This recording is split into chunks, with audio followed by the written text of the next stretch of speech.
शांतनु और गंगा का कुछ शर्तों के साथ संबंध, वसुओं का जन्म और शाप से उद्धार तथा भीष्म की उत्पत्ति।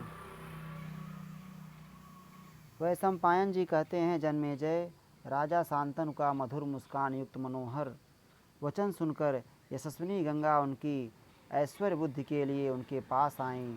तट पर विचरते हुए उन नृपश्रेष्ठ को देखकर सती साध्वी गंगा को वसुओं को राधा दिए हुए वचन का वल्लभ स्मरण श्री हो हरि। आया। साथ ही राजा प्रतीप की बात भी याद आ गई।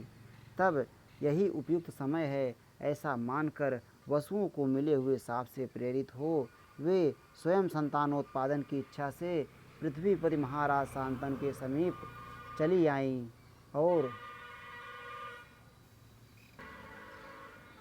अपनी मधुर वाणी से महाराज के मन को आनंद प्रदान करती हुई बोली, भोपाल, मैं आपकी महारानी बनूंगी एवं आपके अधीन रहूंगी, परंतु एक शर्त है।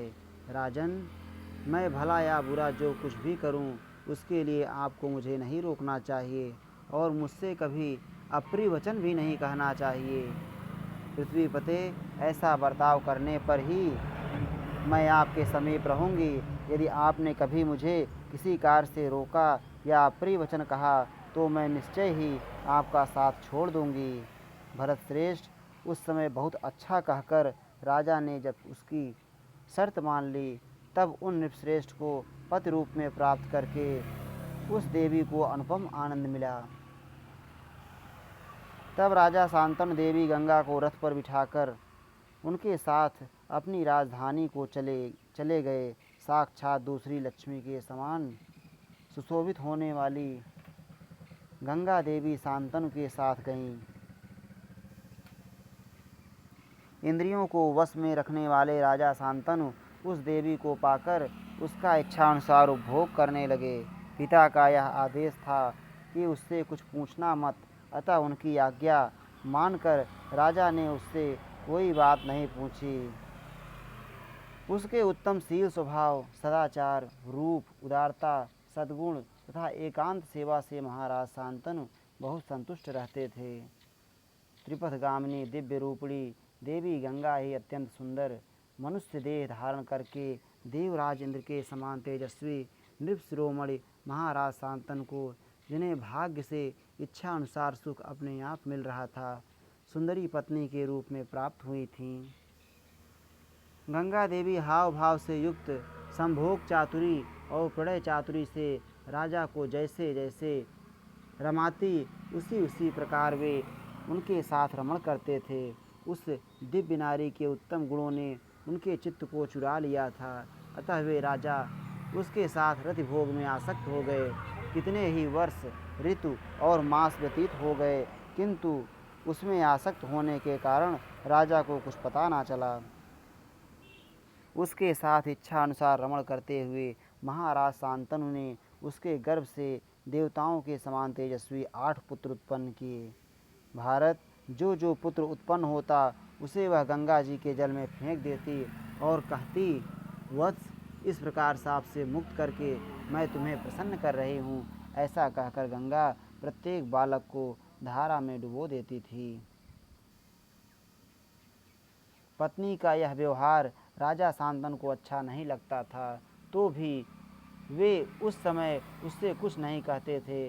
राजा को यह डर बना हुआ था कि कहीं यह मुझे छोड़कर चली ना जाए।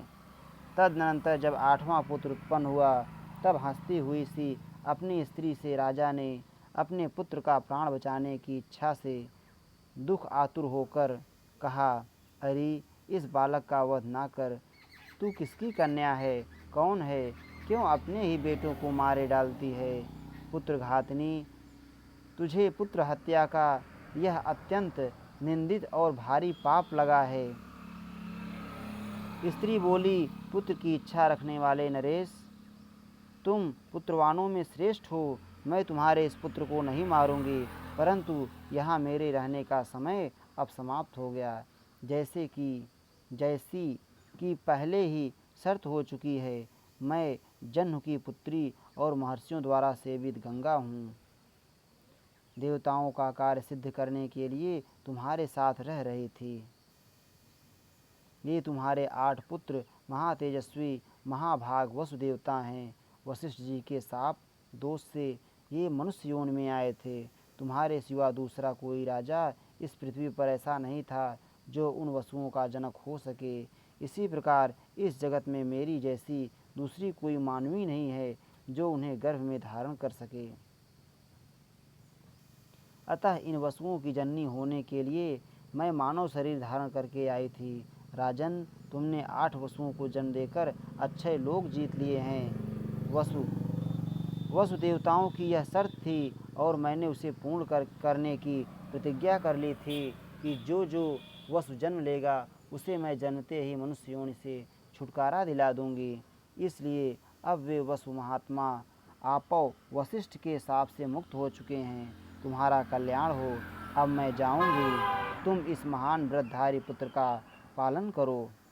यह तुम्हारा पुत्र सब वसुओं के पराक्रम से संपन्न होकर अपने कुल का आनंद बढ़ाने के लिए प्रकट हुआ है। इसमें संदेह नहीं कि यह बालक बल और पराक्रम में दूसरे सब लोगों से बढ़कर होगा। यह बालक वसुओं में से प्रत्येक के एक एक अंश का आश्रय है। संपूर्ण वसुओं के अंश से इसकी उत्पत्ति हुई है। मैंने तुम्हारे लिए वसुओं के समीप प्रार्थना की थी कि राजा का एक पुत्र जीवित रहे। इसे मेरा बालक समझना और इसका नाम गंगादत्त रखना।